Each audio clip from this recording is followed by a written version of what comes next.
Mira, profesor, oye, te llevo un poco pollo en la pelota. No, pero no con años, sí, no con años. Ya llegó un año.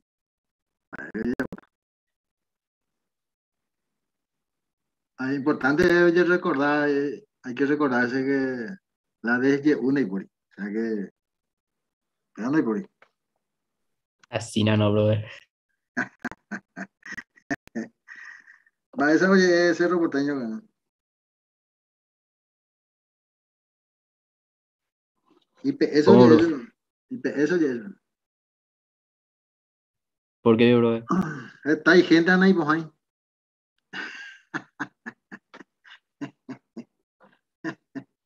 Es casi ahí la mitad. ¿No? Bueno, ese va a amenizar un poco el día, ¿no? No hay que tomar nada a pecho. Lo que se toman a pecho las cosas es porque no hay por ahí hay calimetrófono.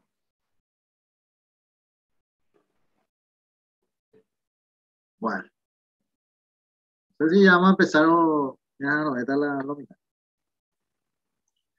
Porque estamos exactamente en la mitad, man. Lo que no quiero es que después, viste que supongo que las clases le ayudan mucho para estudiar, ¿verdad? Sí, profe. Y entonces que no participa, pues después se pierde a y qué lástima no estuve, copia, no, el profesor ya, el profesor la culpable, el profesor es desastre.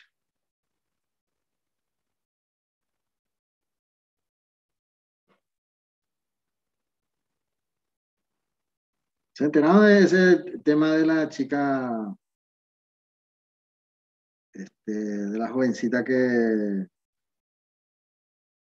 Supuestamente supuest- explotó su vape. eh, oye, cambiar de carátula con eso? No era que se le asesinó, no sé qué. Y ahora pues se hizo una necropsia ahora. Es decir, que ya se le enterró ahí. Y en vista de que no coincidía algunas cosas y algunas versiones y contraversiones, se le desenterró. Y ahí se descubrió de que realmente este, tenía, tenía una bala calibre 22 dentro del tórax, que probablemente le causó la muerte. Pero Oman batan de ahí que nada, porque 22 fue, el calibre 22 pues, es tan pequeño que generalmente no atraviesa el hueso, por ejemplo. Y por lo visto le agarró también que no le agarró las costillas, por decirlo así.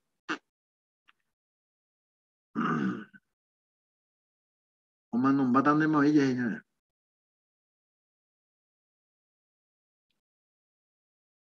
Pero es muy interesante porque hubo inclusive este, responsabilidad y que hay que compartir porque el certificado de función que dio el médico se quedó por el piso, ¿verdad?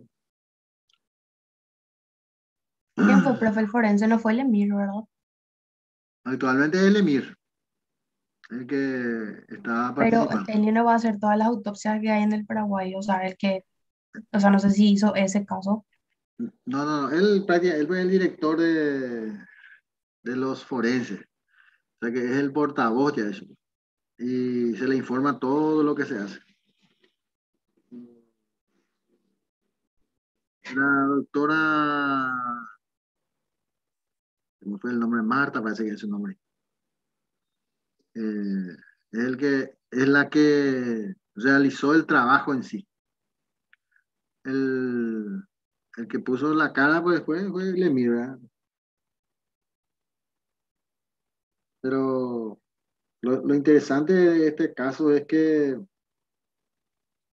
eh, cómo te puede complicar el santo botón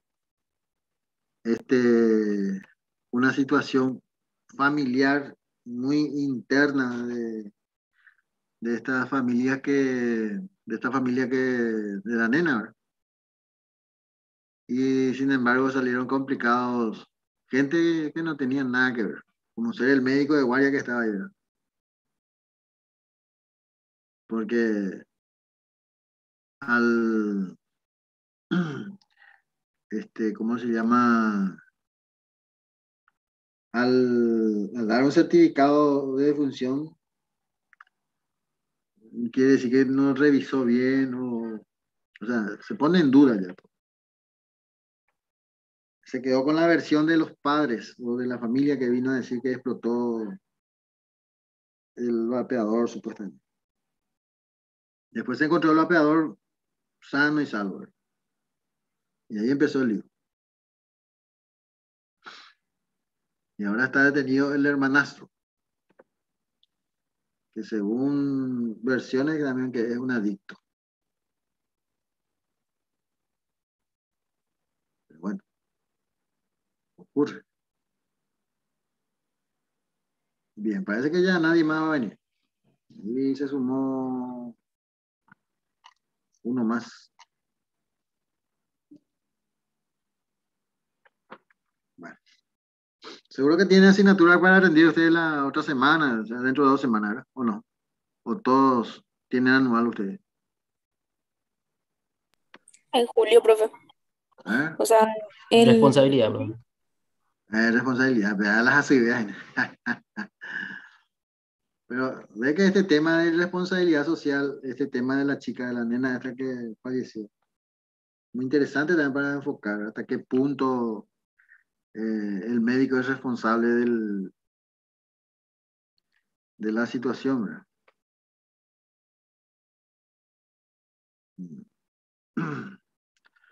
Profe, ¿en qué tema nos quedamos en bioquímica? En bioquímica terminamos gluconogénesis, glucogenólisis, hasta ahí. Y ahora lo que quiero incorporar los otros azúcares al esquema para poder terminar la parte de metabolismo de carbohidratos. ¿Ya? ¿Se acuerdan que habíamos estudiado la digestión, por ejemplo, de ciertos azúcares? Eh, cuál se digería mejor que otro, cuál se absorbía más que otro, toda esa historia. El sistema de transporte. Bien. Entonces vamos a tratar, acá está, ven que acá está la glucosa 6-fosfato, que era la primera reacción de la glucólisis, ¿se acuerdan? O Sí, sea que profe. la glucosa se convertía en glucosa 6-fosfato y ahí continuaba, ¿verdad? O sea que no hay que perder este hilo.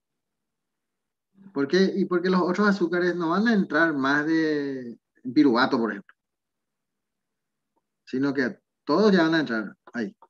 Bueno, entonces, por ejemplo, tenemos aquí un disacárido, como la lactosa o la sacarosa, y cada uno va a entrar, se va a tener que lisar. En el caso de la lactosa, se va a lisar en glucosa y en galactosa. Esa era ¿se acuerdan de la estructura de los carbohidratos?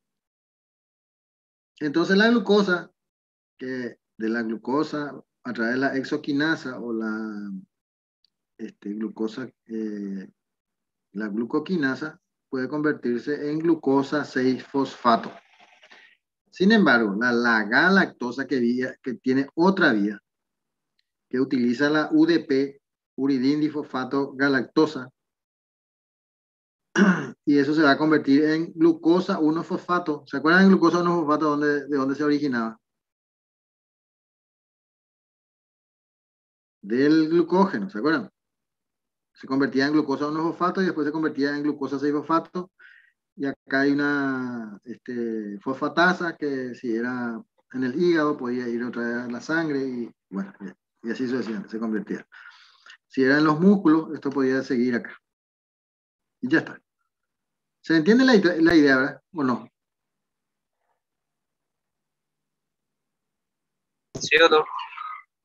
O sea que lo que no quiero que pierdan de vista es la glucólisis, así como habíamos estudiado. ¿Ven? Porque después ahí nomás nosotros le incorporamos los otros azúcares. En el caso de la manosa, por ejemplo, a través de una exoquinasa se va a convertir en manosa 6-fosfato y eso se va a convertir a través de una isomerasa en fructosa 6-fosfato. ¿Ven?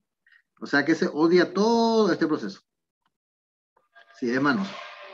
De manosa. ¿Se acuerdan que la estructura de los azúcares metabolizables son de carbohidratos, ¿verdad? Lo que son L no lo podemos metabolizar. En el caso de la sacarosa, que está compuesto por una molécula de glucosa y otra de fructosa, la glucosa va a entrar como siempre, ¿bien? Acá. Pero la fructosa tiene dos vías de ingresar. La fructosa a través de una isoquinasa puede convertirse en fructosa 6-fosfato. Ve que va a odiar este paso. O bien, a través de una fructoquinasa puede convertirse en fructosa 1-fosfato y luego se transforma en gliceraldehído y más dihidroxiacetona. Y entra aquí y continúa el proceso. Así nomás. ¿Está todo bien? ¿O hay alguna duda aquí?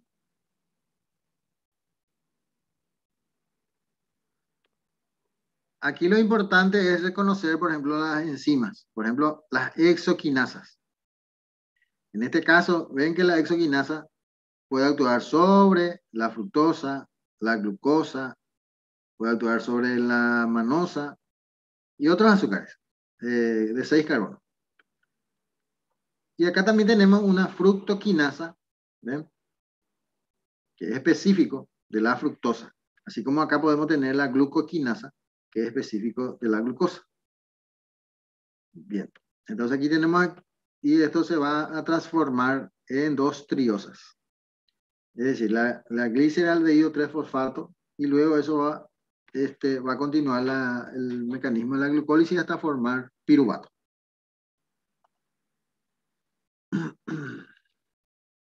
Esto ya lo habíamos visto la vez pasada, también.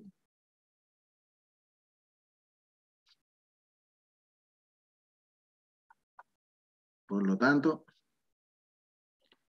esto está más especificado. Y fíjense que donde participa también el magnesio y el ATP.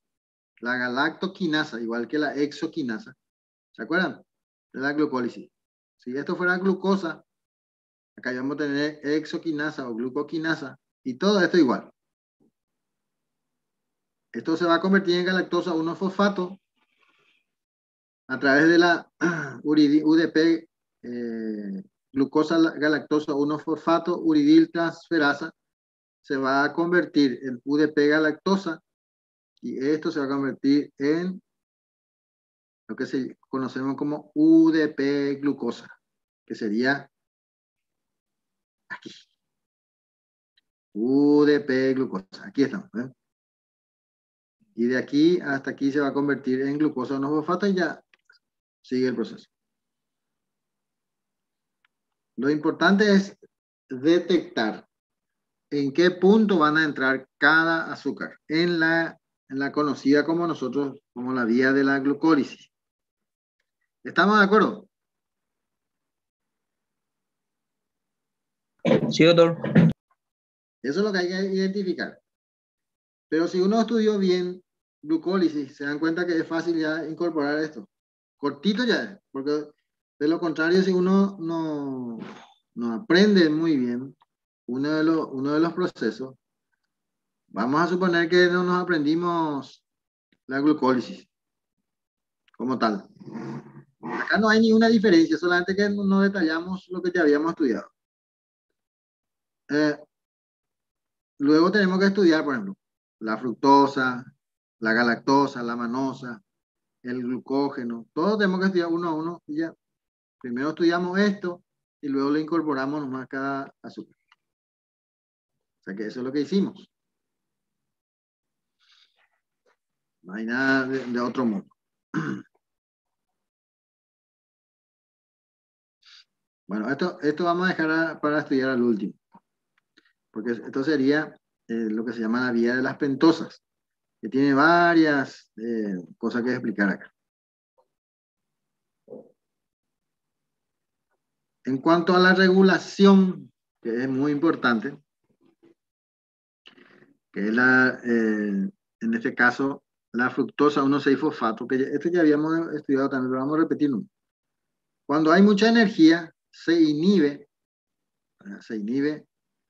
a la fructosa 2,6-bifosfato. Y eso mismo también ocurre cuando hay citrato, mucho citrato. Es decir, que si el ciclo de Krebs se forma mucho citrato, eso ya inhibe a este nivel y,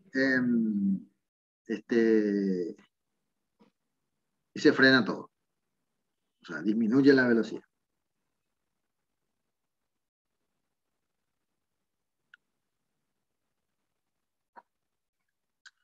Esto habíamos estudiado también de esta manera, que sería el conjunto en general. Fíjense que acá, piruvato produce NAD, malato produce NAD, isocitrato produce NAD, glutamato produce NAD, 3-hidroxiacil coenzima A produce NAD. Y los que producen FAT, los que producen FAT va a entrar aquí. ¿Se acuerdan que el NAP producía 3 ATP y el FAT producía 2? Entonces esto acá volvemos a decir lo mismo. Se repite todo, ¿no? Solamente que es más ilustrativo y para que se acuerde cómo funciona esto.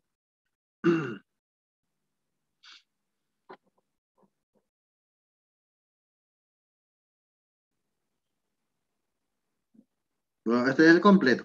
Completo. ¿Ven?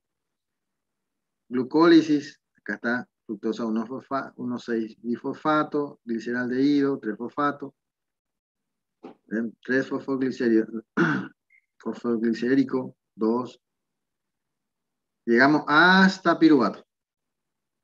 El piruvato, si es que no hay oxígeno, o si en los seres superiores acaba de formar lactato, y si es bacteria, va a formar aquí y va a ser fermentación alcohólica. Eso sería de esa manera. En el caso de que haya oxígeno, el piruvato se convierte en acetilcoenzima A, entra en el ciclo de Krebs, forma citrato, isocitrato, todo el ciclo de Krebs. Luego del ciclo de Krebs, pasa a la cadena de transporte de electrones, los NAD por un lado y los FAT por el otro lado. Fíjense que NAD ya entra aquí al inicio y FAT entra aquí, igual que acá. ¿Ven? Se salteó, parece uno, ¿verdad? Que es la vía alternativa que nosotros le llamamos. Y luego eso va a producir ATP en la bomba de ATP. ¿Hay alguna pregunta que quieran hacer sobre este punto?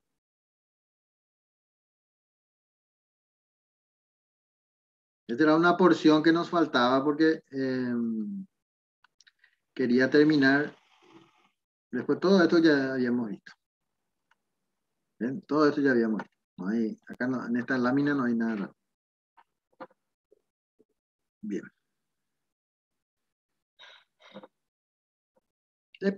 ¿Qué dice? Algo raro dice. Vamos a ver.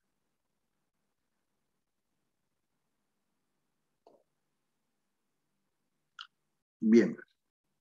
Y ahora vamos a estar... ¿Cómo está acá? Falta algo.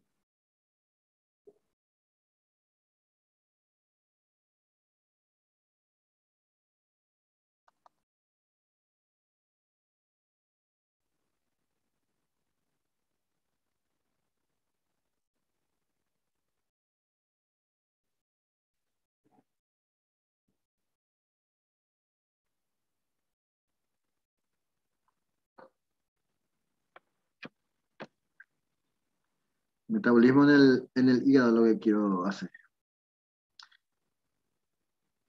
Bien.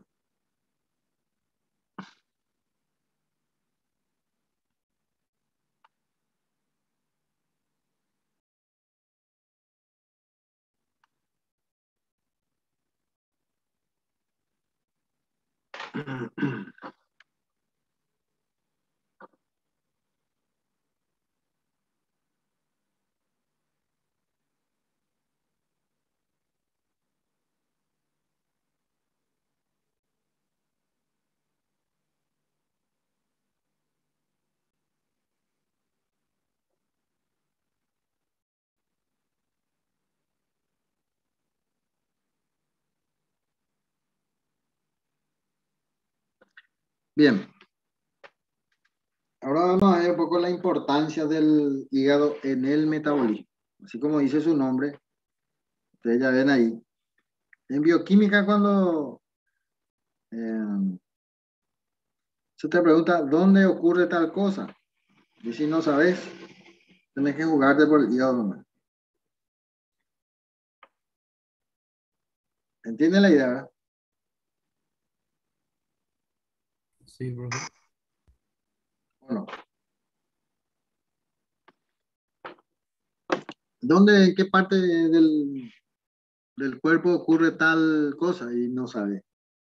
Y como estamos en la asignatura de bioquímica, entonces en un 80% de posibilidad de tener que las pegas, es decir, hígado.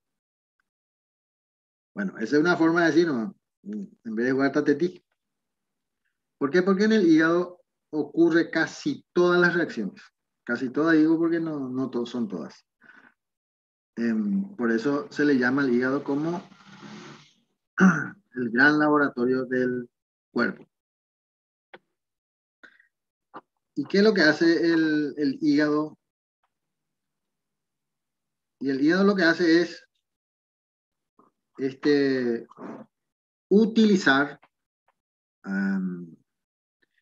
todo lo que el intestino ha podido captar de los alimentos y lo convierte en sustancias utilizables para todos los tejidos. Es decir, el hígado sería como una especie de distribuidor para todos los otros órganos.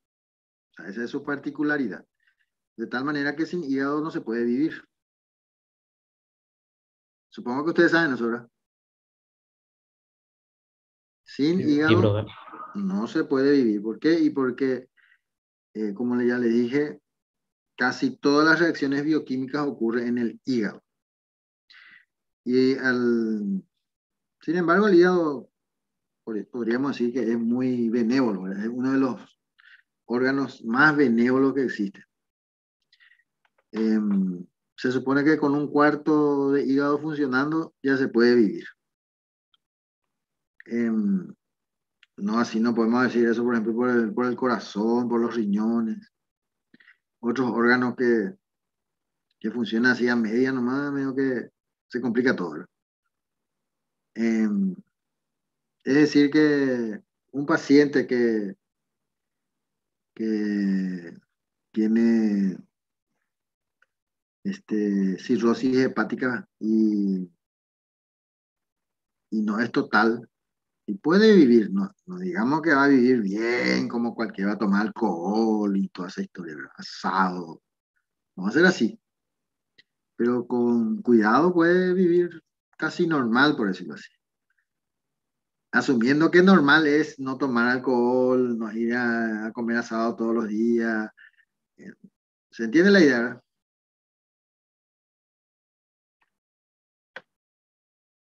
Lo que pasa es que para el paraguayo, por ejemplo, el que no come carne el ya no es normal. Eso es categórico. Bueno, eso ya dijimos todo. No vamos a decir. Bien. Una de las funciones del hígado es que el cambio en su contenido de glucógeno y proteínas según el aporte de nutrientes. Es decir, es el que se adapta más. Fíjense que acá el hígado, digo, los lípidos, por ejemplo, no es muy apreciado por el hígado. Sin embargo, ustedes cuando sean médicos de verdad, lo más común que van a encontrar es el hígado graso. Parece una contraposición, era lo que estamos diciendo. O sea que no es apreciado los lípidos por el hígado, pero sin embargo, ustedes ya dieron están dando metabolismo de lípidos.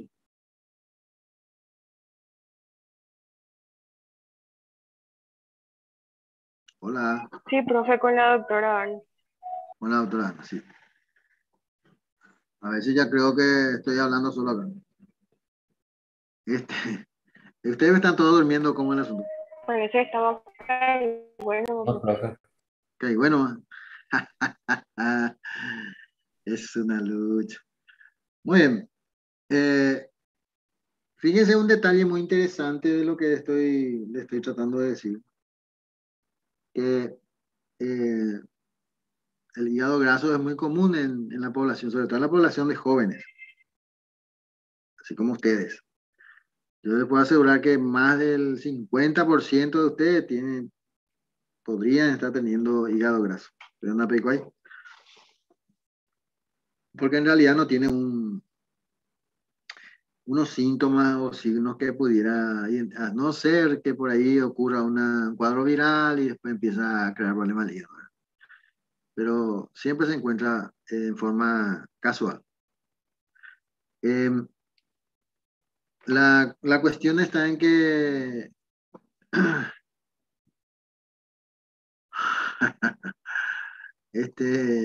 la cuestión está en que generalmente, no es que sea la única situación, ¿verdad? Pero generalmente es por déficit de proteínas.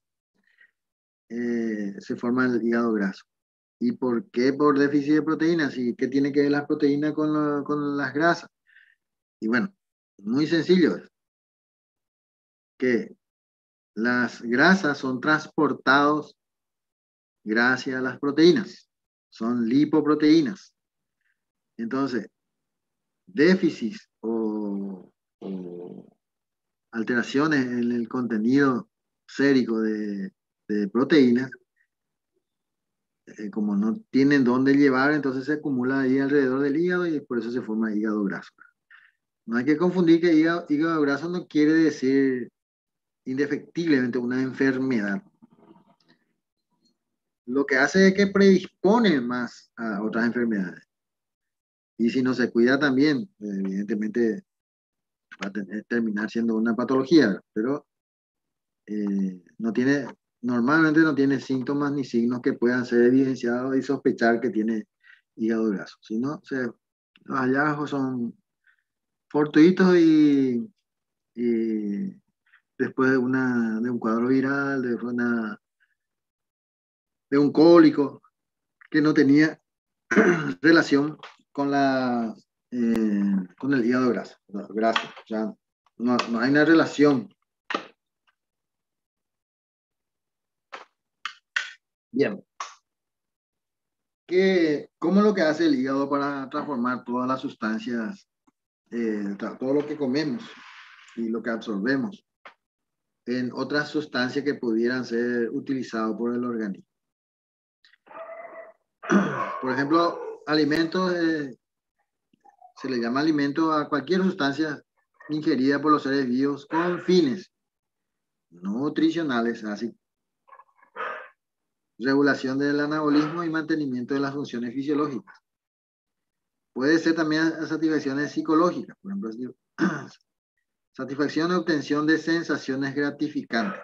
¿Se acuerdan que yo le había hablado que los diabéticos, por ejemplo,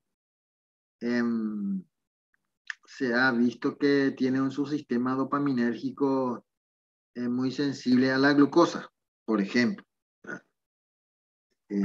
Eso todavía está en estudio, pero que prácticamente yo creo que la conclusión va a ser eso. Porque para algunas personas la sensación de satisfacción que puede ocasionarle la glucosa, por ejemplo, es incomparable, ¿verdad? Casi orgásmica, por decirlo así, de alguna manera. ¿Por qué? Y porque le da una satisfacción enorme. Si es que no come carbohidratos, que glucosa en este caso, parece lo que no comió nada. Bueno, entonces en esos casos se habla de satisfacciones psicológicas.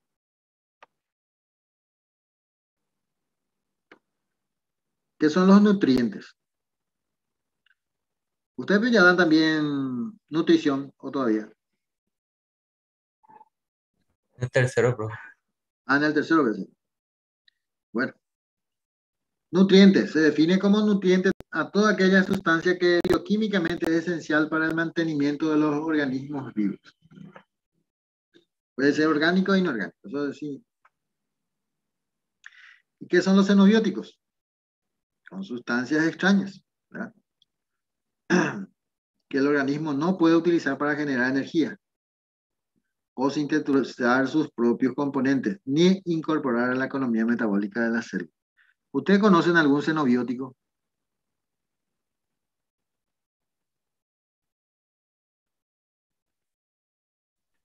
El trigo Xenos, no sabía. el trigo, Sí, la celulosa.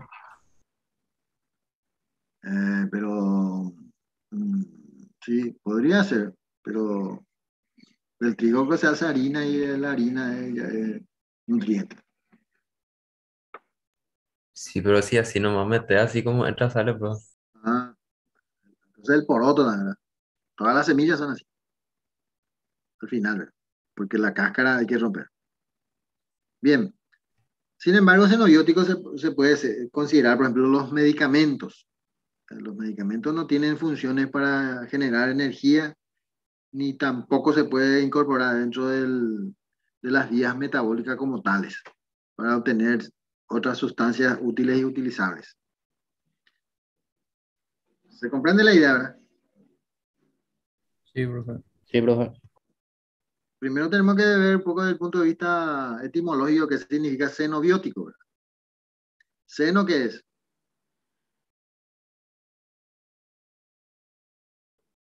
A mayor seno,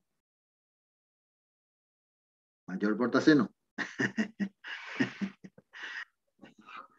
Sí, sí, extraño significa. Por ejemplo, habrán escuchado ustedes la palabra xenofóbicos Sí, o profe. xenófobos. ¿A qué se refiere eso?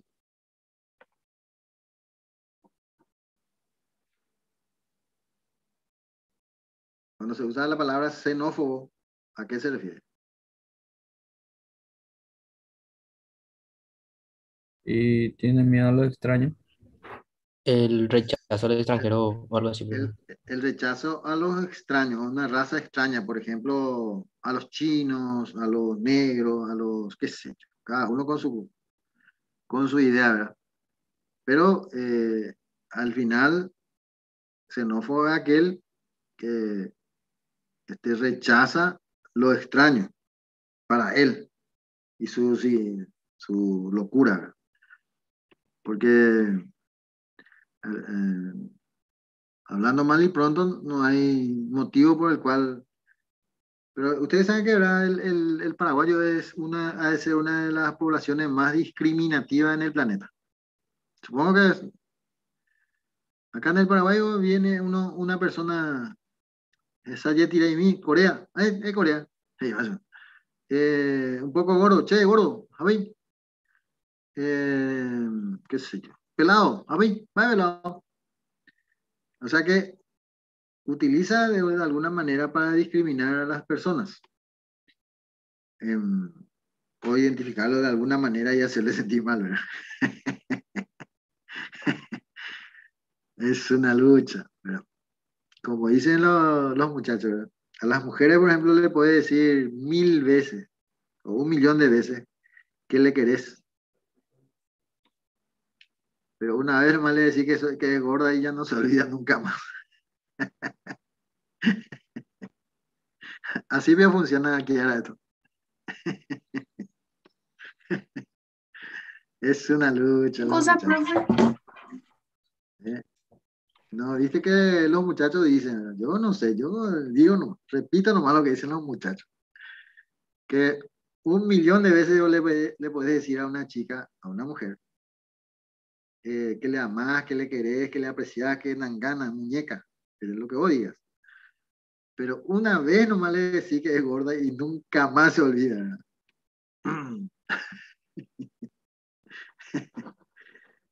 Bien, entonces lo que tenemos que ver un poco de este tema de xenobióticos son las sustancias extrañas que no se puede incorporar dentro de la célula, ¿verdad? Y que no sea negativo, ¿verdad? Porque hay algunos que sí se pueden incorporar, pero son muy nocivos. Por ejemplo, el plomo, metales pesados y todo eso se puede incorporar y quedan fijos en algunas estructuras de la célula, pero le hace mucho daño. ¿Se entiende, verdad? Por ejemplo, el plomo, si se incorpora dentro de los huesos en vez de calcio, porque tiene la capacidad de reemplazar al calcio, y entonces forma unos huecos ahí en los huesos y debilita muchísimo. Eso se puede ver en la radiografía misma de un paciente intoxicado con plomo, que la enfermedad se llama saturnismo. eh, Se le hace la placa en los huesos largos sobre todo, y se ven como si fuera que unas manchas así negras, redonditas así, que son agujeritos, ¿verdad? Sin embargo, no podemos decir que no, ¿cómo se llama? No podemos decir que no se introdujo. Claro que se introdujo. Lo que pasa es que hace daño, no. Bien. En cuanto a lo que se llama monosacáridos, que es la forma en que nosotros absorbemos en el intestino los carbohidratos, la tercera parte son captadas por el hígado y el resto pasa a la circulación general para ir a formar, ¿cómo se llama? A los otros tejidos y formar parte del metabolismo de otros tejidos. Es decir, no es que todo lo capta el hígado y se queda ahí como que, ¿saben qué? Jódanse ustedes, yo voy a guardar todo esto. Sino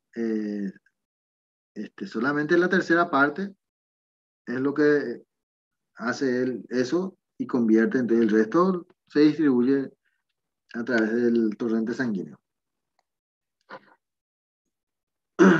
Como ya habíamos dicho también, la forma en que atrapa las células a la glucosa sobre todo es transformando la glucosa en glucosa 6-fosfato. Ahí ya queda como anclado, ¿verdad? Entonces, eso puede generar energía o también puede formar glucógeno, dependiendo de las circunstancias del organismo. Si es un organismo descansado, que no utiliza mucha energía, por supuesto que no necesita ir en la vía de la glucólisis, y entonces va a ir a formar glucógeno. Una vez que se forma todo glucógeno, se llenan los depósitos, se va a convertir en lípidos y se va a acumular en los adipocitos. No es muy complicado, el organismo no es muy complicado desde el punto de vista bioquímico. O sea que, es más, ¿se acuerdan que habíamos dicho también que las células no tienen, no presentan reacciones fútiles? O sea que no, son contadas las reacciones que no tienen explicación por qué ocurre, por ejemplo. No, muy, muy raras. Es decir que cuando se producen más reacciones fútiles, o sea que inútiles, que no sirven para nada, eso significa que va a generar una especie de patología, ¿ya? Porque no es común que ocurran reacciones porque tenga que ocurrir, ¿no? Todas las reacciones que ocurren dentro de las células están reguladas y controladas, de tal manera que en ningún momento se produzca una reacción que después ocasione daño. Así hablando, parece que nunca lo va a haber enfermedad, ¿verdad? Bien, para eso existen los seres extraños que desequilibran ese esquema metabólico. Bueno, entonces, el hígado también tiene capacidad muy interesante, la desintoxicación. Es decir, que tanto nutrientes como sustancias xenobióticas es transformado por el hígado.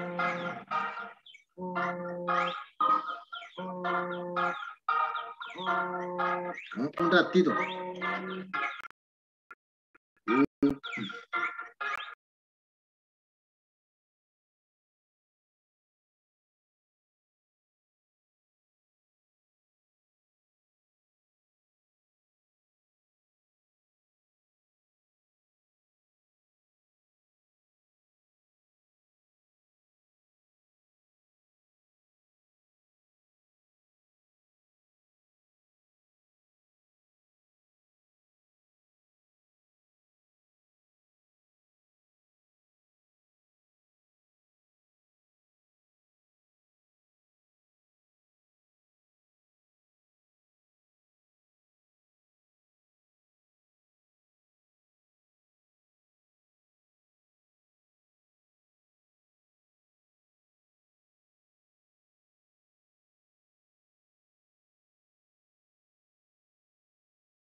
Hola, de vuelta otra vez.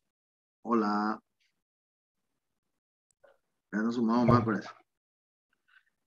Despiértense La ya. profe, Ya es hora de despertarse. Ya son casi las 3. Una hora más pequeña.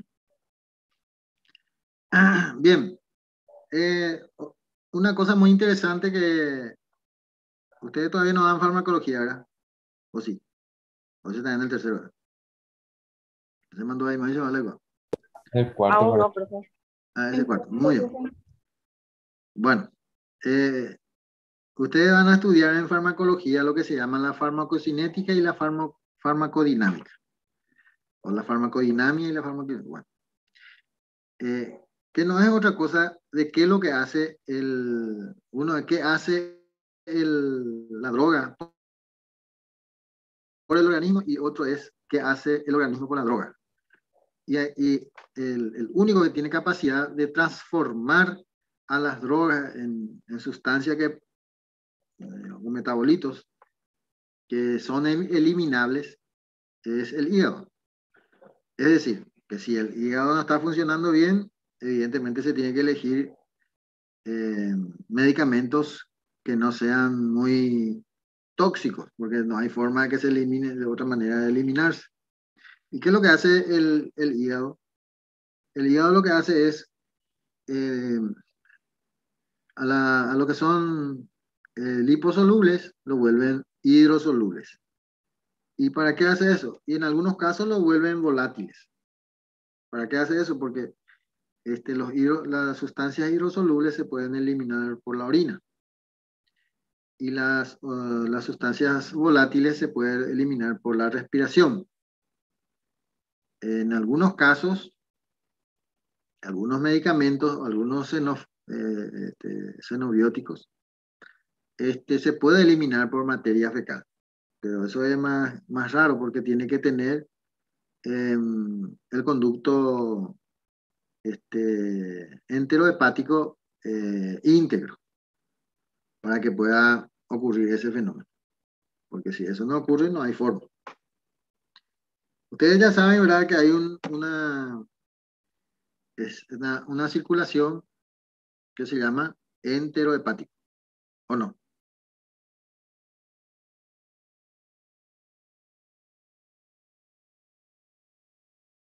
O la circulación enterohepática.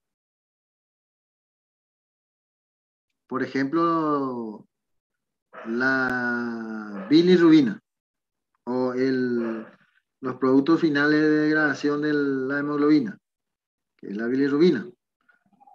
Eso va y se deposita en la vesícula biliar y desde la vesícula biliar pasa al intestino, del intestino se absorbe otra vez, viene otra vez al hígado, pasa a la bilis y así están circulando, que se llama la circulación enterohepática. Por ahí también se puede eliminar ciertas sustancias. Las sustancias que no se pueden eliminar por vía acuosa, que sería la renal, sería la vía, pero es la menos capacidad. No sé si me entienden o no. Sí, profe. Bueno, Sí, doctor.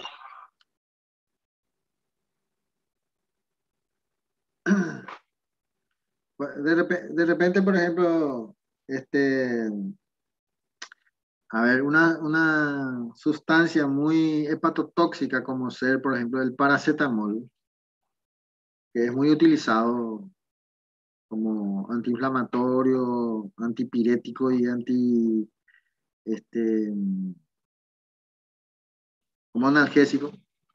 Bueno, ahí es donde se tiene que evaluar bien qué es lo que se quiere hacer, qué es lo que se quiere lograr, porque como es muy hepatotóxico, es decir, que en el hígado va a ocasionar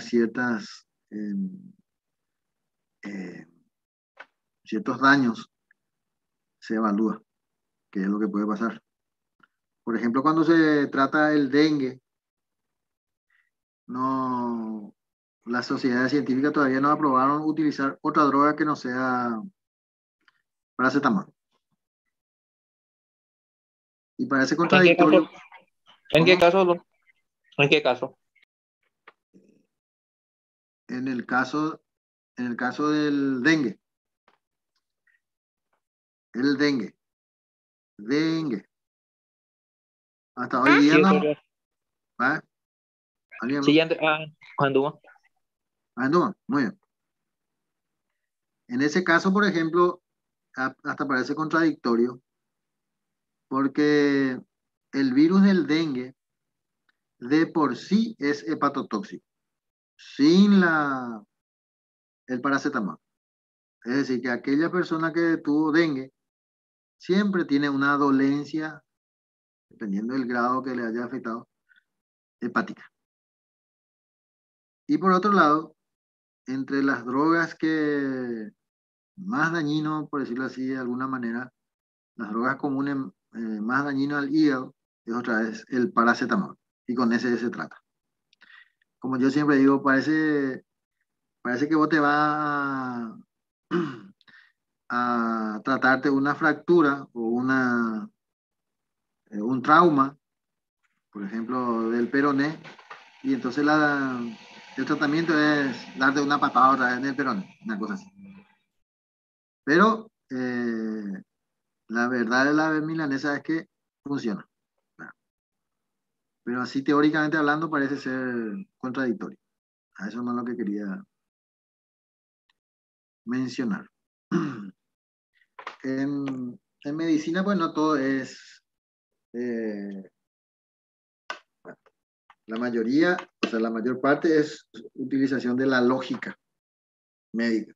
Por lo tanto, pero muchas veces uno sabe que funciona, pero no sabe por qué, porque parece que la teoría se contradice.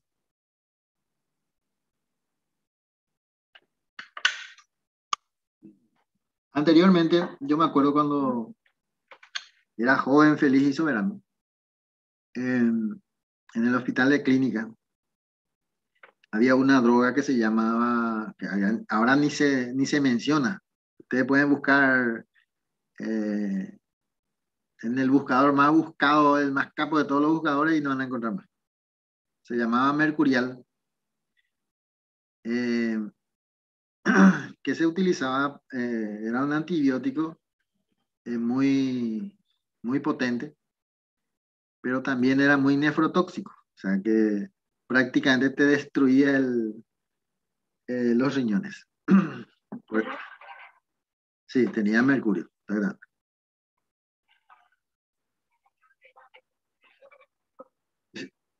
Sí, como plomo y mercurio se usaba mucho como, ¿cómo se llama esto para taponar las caries? Eh, Eso, todo eso. Se utilizaba muchísimo. Con decirte que hace como 50 o 60 años, los caños de distribución de agua eran de plomo. Se llamaban galvanizados, pero tenían plomo. Imagínense que el agua que se llega a tu casa es a través de unos caños de plomo y el plomo es tóxico.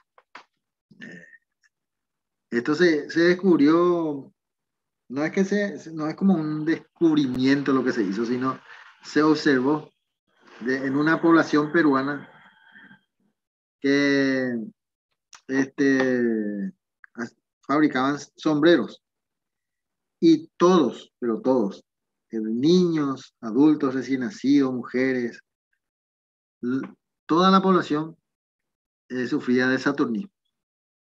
Y era muy llamativo eso porque ¿cómo es que toda una población se va a intoxicar con plomo?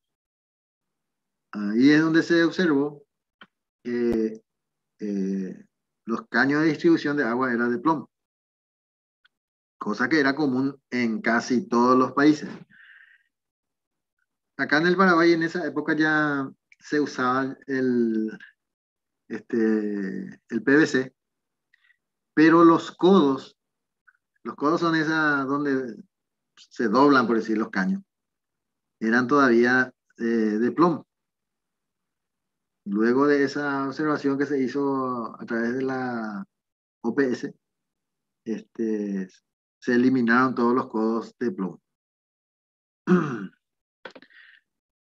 Bien, Entonces, las reacciones en las cuales son sometidas las sustancias extrañas comprenden oxidaciones, conjugaciones, reducciones, hidrólisis. O sea, ¿cuál es el objetivo del hígado de cambiar a las sustancias extrañas que no sean nutrientes? Es que es volverlo soluble en la mayor parte. ¿Ya? ¿Por qué? Porque a través de la polarización de a través de estas reacciones, se polarizan y bueno, y ahí ya. Y eso puede ocurrir a través de la oxidación, como ya dijimos, que constituye la reacción más común. El sistema de oxidación, óxido-reducción, sería el más utilizado. Cuando se oxida uno, se reduce el otro. Por eso es óxido-reducción siempre, ¿verdad?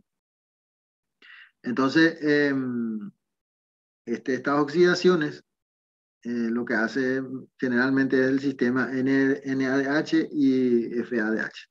Ese sería el sistema más común, ¿verdad? Muchos compuestos alifáticos, o sea, de cadena abierta, son totalmente oxidados y sus carbonos eliminados como CO2. ¿Ya? Y las sustancias aromáticas y esteroides son inicialmente hidroxilados. ¿Para qué? Para volverse más soluble. ¿Ya? Eso sería el objetivo. Fíjense que si los alifáticos se convierten en CO2, ¿por dónde se va a eliminar? Vías aéreas, profe. Vía aérea. ¿Ven? Respiración. ¿Es lo que... Sí, escucho. ¿Sí? ¿Alguien iba a hablar? Creo que respiración no me dijo, profe. Ah, no, lo que quería nomás enfatizar es lo que yo les decía un poco, que el hígado lo que pretende es convertir una sustancia para eliminar en soluble para eliminarlo por vía renal y volátil para eliminar por vía aérea, y las otras podrían ser a través de las heces, las que son ¿Y liposolubles. Sí. dónde se deposita, profe, cuando uno puede convertir eso? Bien. Voy a tomar como ejemplo algunas sustancias que sí utilizamos, pero que cuando en exceso nos complica un poco la vida, ¿verdad? Eh, por ejemplo, las vitaminas que son hidrosolubles y liposolubles. Las hidrosolubles no hay mucho drama porque todo lo que no se pueda utilizar se va a eliminar por vía renal, ¿ya? Porque es hidrosoluble. Como sea la vitamina B, C, no tiene mucho drama. Pero ¿qué pasa, por ejemplo, las sustancias liposolubles? Digo, las vitaminas liposolubles, como se A, D, E y K, ¿ya? Esos son todos liposolubles. Por lo tanto, son potencialmente tóxicos. ¿Por qué? Y porque se acumulan en las grasas. ¿Se entiende la idea, verdad? Sí, En profe. en los adipocitos. Entonces, que es lo que yo siempre insisto con ustedes en algunos casos, ¿verdad? Y con los médicos ya formados también en otros casos, ¿verdad? Insisto, si vos tenés una gordita o un gordito tratándole y vos ves que está bajando de peso por motivaciones médicas, o sea, que está medicado como para bajar de peso, tenés que tener en cuenta que a la larga va a tener déficit de vitaminas liposolubles. O sea que hay que ir reponiendo esas vitaminas. ¿Se entiende la idea a medida que va bajando el paciente? O la paciente, dependiendo de lo que sea. Generalmente las mujeres son lo que hacen. O por ejemplo se hace esa liposucción, cuera, se saca como 3, 4 kilos de grasa de donde sea. Eso significa que de ahí se extrajo mucha cantidad de vitaminas liposolubles. Es decir, que la biodisponibilidad de esas vitaminas va a disminuir enormemente en esa persona. ¿Comprende la idea, verdad? ¿O no?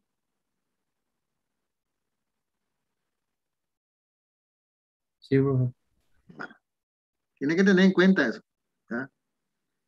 Por ejemplo, también otro detalle muy interesante que hay que tener siempre en cuenta, que si uno le indica a un paciente que tome vitamina D, por ejemplo. Sobre todo vitamina D, lo que es el drama mayor actualmente. Porque el D también estimula el sistema inmunitario. Por lo tanto, su déficit produce inmunosupresión. Ustedes habrán escuchado mucho, por ejemplo, en esta época del COVID, que el tratamiento incluye vitamina D. O sea que, aparte de darle otros medicamentos, se le da también vitamina D. Bien, o sea que se volvió de moda, por decirlo así, gracias al COVID. Entonces también hay, cuando se le indica que vitamina D como medicamento, también es indicación, no es si quiere, es indicación que tiene que tomar sol como mínimo 10 minutos por día. Tiene que tomar sol. Hay algunas personas que dicen que toma sol y se pone ropa hasta el cuello, ¿verdad? Solamente deja abierto su cara y su mano. No sé por dónde le va a entrar el sol ahí. Sol es sol, por la superficie de la piel entra el sol. No hay otra forma. O sea, cuanto más superficie expuesto al sol está, mejor es. Bien. Entonces no le vamos a decir tampoco que se desnuden todo ahí, ¿verdad? Pero bueno, hay formas y formas de tomar sol.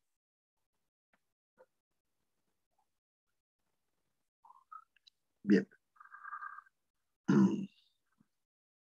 Bueno, esto es lo que ya decíamos. Habría que ver un poco el sistema de oxidación, que es el NAP, y ya dijimos todo esto, ¿cierto? Y también la presencia de oxígeno. O sea que, por ejemplo, por eso estamos hablando de que sí se puede hacer, ¿verdad? Si no se puede hacer, evidentemente te sentás en el sol. Pero lo ideal siempre es hacer una caminata con ropa deportiva. Eso, sí, ¿cómo se llama esto? Short y remera musculosa, cosas así. O sea, exponer la piel en el sol y caminar de tal manera que el sistema pueda funcionar bien.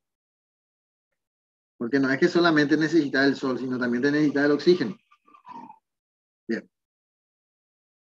Esto ya dijimos, no hace falta insistir demasiado, ¿verdad? Que la fuente primaria es el NADPH, ¿verdad? Que siempre va a ir al sistema de transporte de electrones, como sea el citocromo P450, reductasa, los FAT, que serían los flavoproteínas, que asegura el paso de electrones al citocromo P450, ¿verdad? Que sería el sistema de óxido reducción más importante dentro del esquema conocido.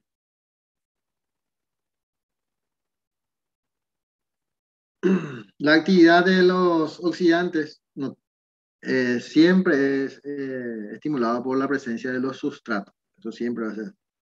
Y sobre todo la presencia de oxígeno, que como dijimos, no es una participación directa, pero que los electrones al final tienen a dónde ir porque hay oxígeno. Si no hay oxígeno, evidentemente va a haber un problema de oxidorreducción. En el caso de los barbitúricos, como ya habíamos dicho también en la cadena de transporte de electrones, son ejemplos de fármacos que inducen a la síntesis de enzimas del sistema oxidante. Por ejemplo, los pacientes tratados con barbitúrico tienen unas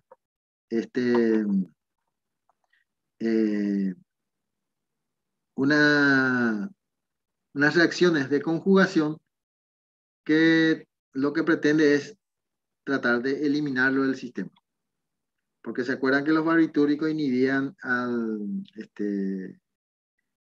¿cómo se llama? Al primer puerto de la cadena de oxidorreducción, que sería la recepción de los electrones del NAP. Y que se cubría con el FAT, por eso que produce somnolencia. O sea, al principio va a producir seguramente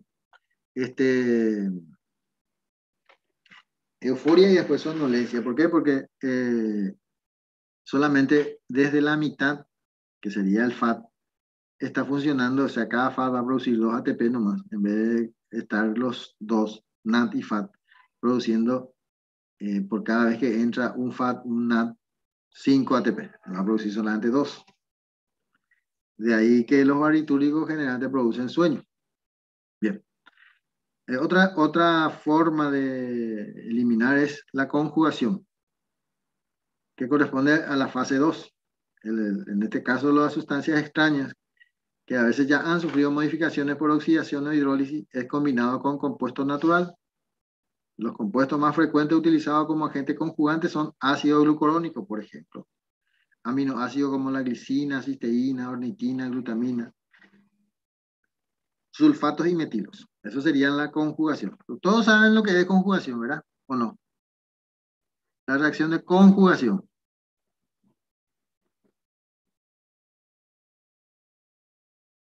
Hola. No. Sería intercambiar átomos por otros de la misma reacción. Bien. Vamos a suponer, a ver, voy a poner un ejemplo para que nos entendamos. Es incorporar una sustancia completa dentro de otra. Eso sería como conjugar la sustancia, sería, ¿verdad? O sea que, por ejemplo, si nosotros tenemos una sustancia extraña, una droga, por ejemplo, y se va a conjugar y se va a llamar glucoronización, y lo que introduce es un ácido glucurónico. Puede incorporar aminoácidos y se va a llamar conjugación de amino tal cosa. Y puede meter su... Ah, claro, así. No. Ven que acá hay un ácido glucurónico, ¿verdad? Y este se le incorpora al xenobiótico, que puede ser, por ejemplo, la aspirina, para eliminar, se une al ácido glucurónico y ya se vuelve soluble y va a los riñones y se elimina. ¿Entiende la idea, verdad? Con una cisteína, con un sulfato, con un metilo, con un acetato, o sea, esa es la manera en que lo vuelve. ¿Se acuerdan que lo que estamos estudiando es cómo el hígado, qué es lo que hace el hígado para eliminar sustancias extrañas? Eso es lo que estamos viendo nosotros, ¿verdad? Porque ya la parte metabólica que ya conocemos, por ejemplo, si consumimos glucosa, puede entrar en la glucólisis, puede convertirse en glucógeno, puede convertirse en lípidos, ¿se acuerdan? Eso es en caso de que sean nutrientes, como la glucosa, pues. Después vamos a ver otros nutrientes como la proteína. Con la profe van a ver, por ejemplo, con los lípidos y los ácidos nucleicos, por ejemplo. ¿Se entiende la idea, verdad? Sí, profe. Que esos tienen una vía metabólica determinada y bien estudiada. Sin embargo, las sustancias extrañas o xenobióticas, que no son nutrientes, tienen otros componentes para eliminar. Porque lo que tratamos de, como son extraños, el organismo lo que trata es de eliminarlo, no de utilizarlo. ¿Se entiende la idea?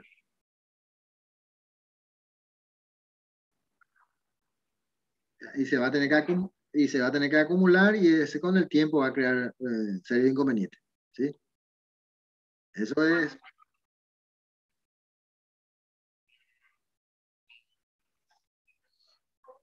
Saturnismo se llama cuando es plomo.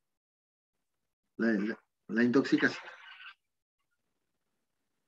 No precisamente porque los drogadictos pues utilizan sustancias, ¿cómo se llama? Que son extrañas, pero generalmente no son tóxicos para el organismo sí, sí, sino es psicotrópico.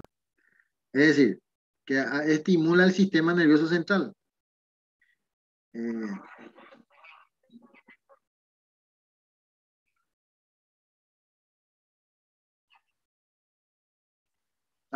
sí, claro, todo negro, sí. Bueno,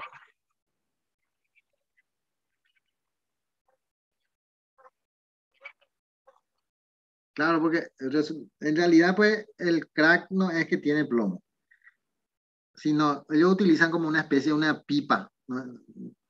La latita, que es de plomo. Y ahí calientan. Y yo les cuento que el plomo se disuelve al calentar. O sea que vos no puedes tener una olla de plomo, por ejemplo, porque se va a disolver. Es más, agua caliente le pones. A ver, ustedes pueden hacer la prueba. Ven que las tapitas de los whisky están envueltos en una cosita así que... O pueden agarrar una plomada, por ejemplo, de pesca y tiran en agua caliente. Y agitan un poco y eso se va disolviendo de a poco. No, va a desaparecer. Es soluble en agua caliente, en cosas calientes. Bien, lo que sucede con los... Pero solamente lo que son, utilizan crack, porque el crack, su manera de consumir es el problema. No es el crack en sí. El crack en sí tiene el mismo drama que sería la cocaína o... por ejemplo, si la marihuana se fuma con una pipa de plomo, va a tener también problemas. Ese mismo drama. Pero como el crack es más común, ¿por qué? Porque es la droga más barata. Porque es el desecho de otras drogas. O sea, sería como la basura, no tirar la basura, lo convierten en crack. ¿Se entiende la idea? Ese sería el... Sí. Sí, señor.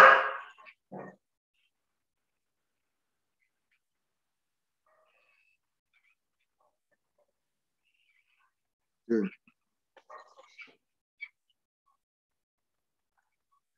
No porque estamos bien, ven que estamos hablando del metal disuelto, por decirlo así. El- ¿eh?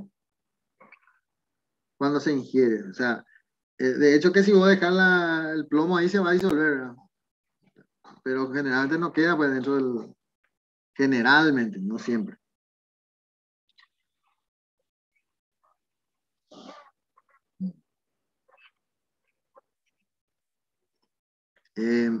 No, generalmente se saca todo, eso es la realidad. Son rarísimas. ¿Por qué le digo eso? Porque resulta que el mayor drama de cualquier proyectil no es el proyectil en sí. Pues el proyectil en sí lo que hace es un daño por única vez y después ya no hace más daño. Ese es el mayor daño que va a hacer. Pero el drama mayor después es la infección, porque ¿cómo se llama? Ese metal que se introduce está contaminado. Entonces, si se queda adentro, es un problema. ¿Se entiende la idea, verdad? Todos se tienen... No, existen casos. Yo conozco casos, por ejemplo, cuando la bala se incrusta en una zona muy riesgosa y es mucho más riesgoso sacar que dejar ahí. Bueno, en ese caso sí se queda, pero eso es uno en 1.000.000. No sé si me entiende la idea. O sea, en la mayoría de los casos, todas las esquirlas se trata de sacar. Se hace luego como un lavado, así tipo hidrolavadora con suero y se limpia todo, tipo cepillado, todo lo que vos quieras con el objeto de sacar todo. Porque después ese es un problema. Si se quedan restos, es un problema. Se va a infectar, va a formar forúnculo, va a formar, ¿cómo se llama esto? Pus, que se va a quedar atrapado ahí y al final tenés que abrir todo. Un quilombo se va. O sea, existen los casos en que se queda la bala, pero por como lo que le decía, costo-beneficio. Bien, otra forma de convertir en otra sustancia eliminable son la reducción e hidrólisis. Son menos frecuentes que las reacciones de oxidación y conjugación. El hígado posee enzimas que catalizan procesos de este tipo con diversos compuestos. Esta reducción es común, la hidrólisis es la menos común. La reducción, cuando hay oxidación, tiene que haber reducción, no hay de otra forma.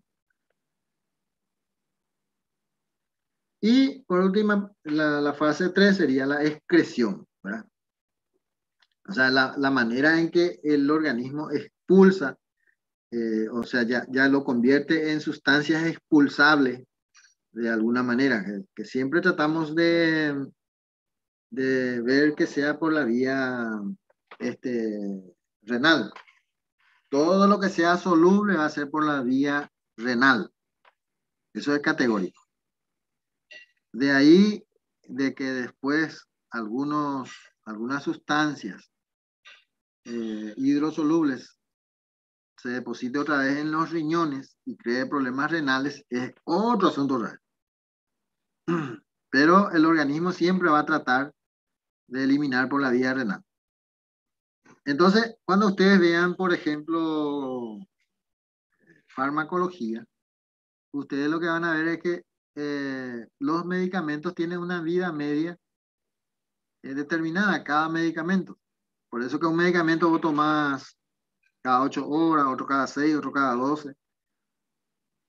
Porque el hígado lo que trata es de eliminarlo. Quiere decir que va a disminuir enormemente la biodisponibilidad de esa droga. Si ustedes, es muy importante también, que ya dije varias veces, pero siempre insisto, ven que nosotros vemos siempre a los medicamentos como medicamentos. No es que los medicamentos bien utilizados se comportan como medicamentos. Eso es indudable. Pero el abuso o el uso indiscriminado o la falta de control del uso de medicamentos, eso no se comporta como medicamento, se comporta como veneno. ¿Se acuerdan que le había dicho que los indígenas no saben, no distinguen en su idioma entre veneno y remedio? Para ellos es lo mismo. La diferencia sería el uso, el tipo de uso y la dosis. Eso sería la diferencia.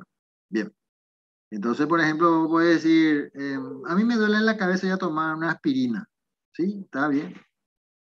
Pero si vos tomás todos los días eso, te va a reventar el estómago. Ahí ya no se va a comportar como un medicamento. Porque el mismo deterioro del estómago te va a hacer doler la cabeza. Y por lo tanto, no te va a resultar. ¿Y quién fue el que te deterioró el estómago? Y lo que vos utilizaste como remedio. Bueno. Bien. Entonces, la excreción es lo que trata al final es de sacar el organismo las sustancias extrañas. Fíjense que cuando decimos extrañas, estamos hablando de medicamentos. ¿Ya? Los medicamentos son sustancias extrañas para el organismo. Todos. No existe una medicación que no sea extraña. Bien. Entonces, estas sustancias biotransformadas se requieren transportadores que atraviesan las membranas y intervienen aquí las proteínas de transporte. Algunos son multidrogas, por ejemplo. O sea que todos los tipos de drogas.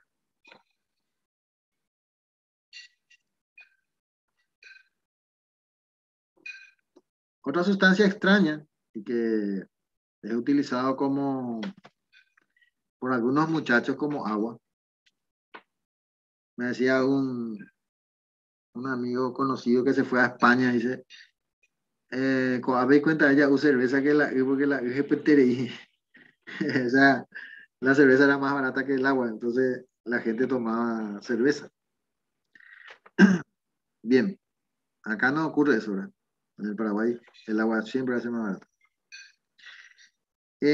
Bien, hay que entender un detalle muy importante, que el metabolismo del etanol, que es el alcohol que nosotros podemos consumir y que no te hace el daño como el metanol, tenemos una capacidad muy limitada de metabolizar. Y se calcula más o menos de 100 miligramos por kilogramo peso. 100 miligramos, más o menos para una persona que tiene 70 kilos de peso, se calcularía 2 vasos de vino más. ¿Ya?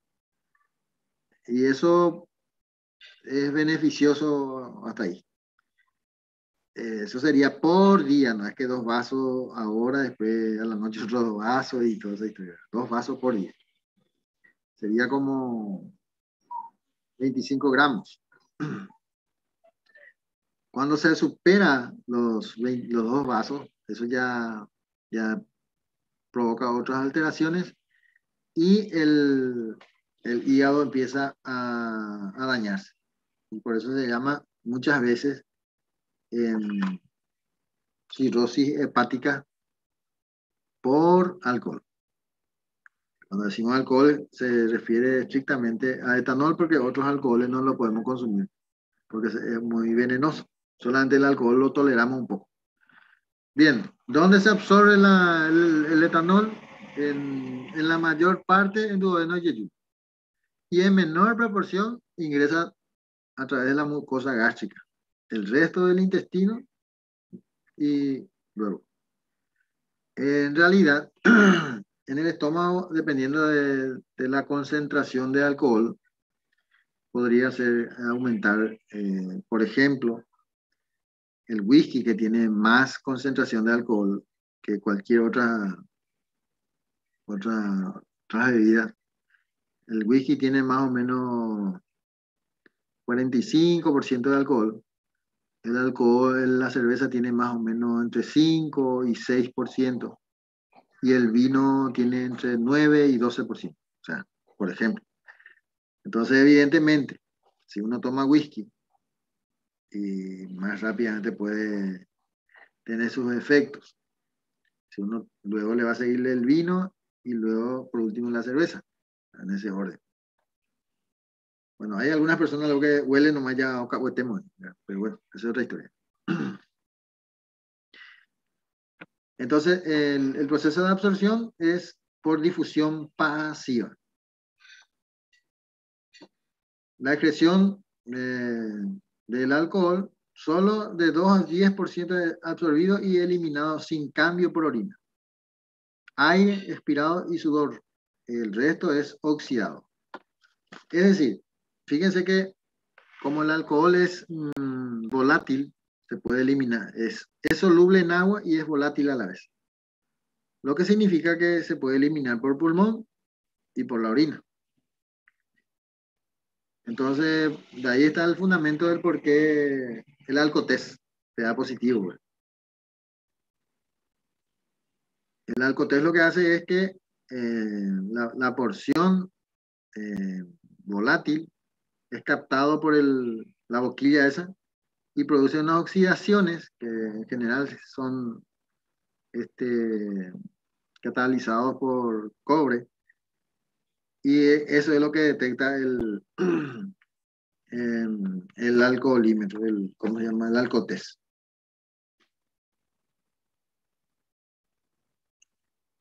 Bueno, como ya dijimos que en el hígado se oxida, ahí convierte en acetaldehído primero y luego en acetato después.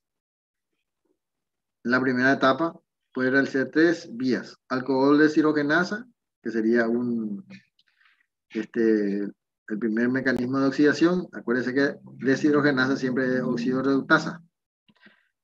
El sistema microsomal oxidante del etanol y la catalasa. Las 3 dan acetaldehído como producto final. Ahora, ¿qué pasa con el acetaldehído? Ahí está el drama. Fíjense que este es el etanol y este sería el acetaldehído, que no es otra cosa que sería como el acetilo, el grupo acetilo. ¿Ven? Muy similar al grupo acetilo. O sea, acetilcoenzima por ejemplo, por decirlo así. Fíjense que este también es el mecanismo por el cual se regula, o sea que las personas que consumen gran cantidad de alcohol no comen muchos alimentos, ¿no? O sea, no tienen ganas no tienen hambre, por decirlo así. Porque su organismo se engaña, porque este acetaldehído es engañoso con el grupo acetilo,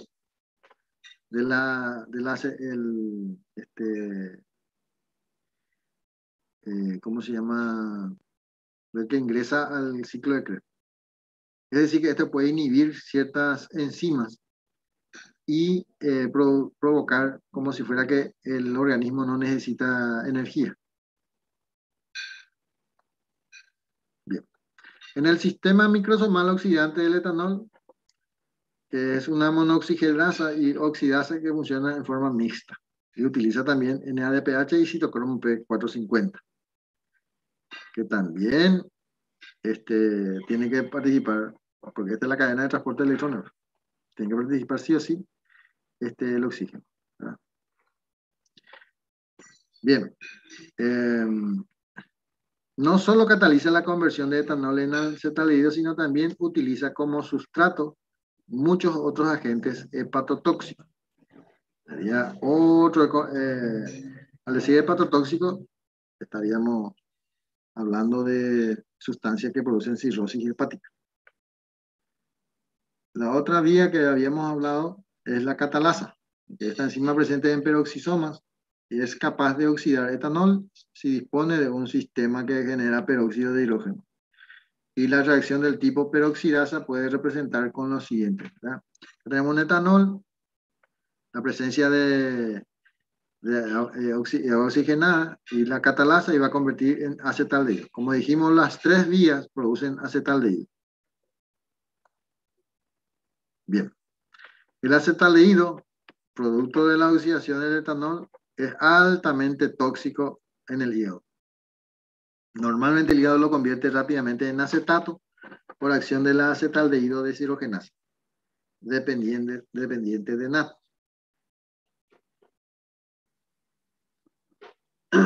Existen dos isoenzimas de acetaldehído deshidrogenasa, una localizada en mitocondria y otra citosólica. La primera de mayor afinidad para el acetaldehído y es la más activa, o sea que a nivel microsomal. Por eso que se dice que es ¿cómo se llama esto? Las microsomas son capaces de... Y luego, al final, el acetato producido en la reacción catalizada por acetaldehído deshidrogenasa pasa a la sangre y es captada por los tejidos, principalmente en músculos, donde es activado por unión a coenzima A y puede seguir la vía del acetilcoenzima A, entre ellas la oxidación hasta CO2, que es lo que yo le decía un poco. O sea, ¿se acuerdan cuando hablábamos qué pasa si aumenta acetilcoenzima A, con qué enzima se inhibe, qué enzima se activa? Y el alcohol, esto es lo que provoca y lo que hace es como si fuera que el alcohol se comportaría como un alimento, o sea, como una nutriente. Pero ¿qué es lo que pasa? No es suficiente, porque por cada molécula de alcohol solamente un acetaldehído se puede incorporar. Y se puede producir gran cantidad de acetaldehído y poca cantidad de acetilcoenzima A.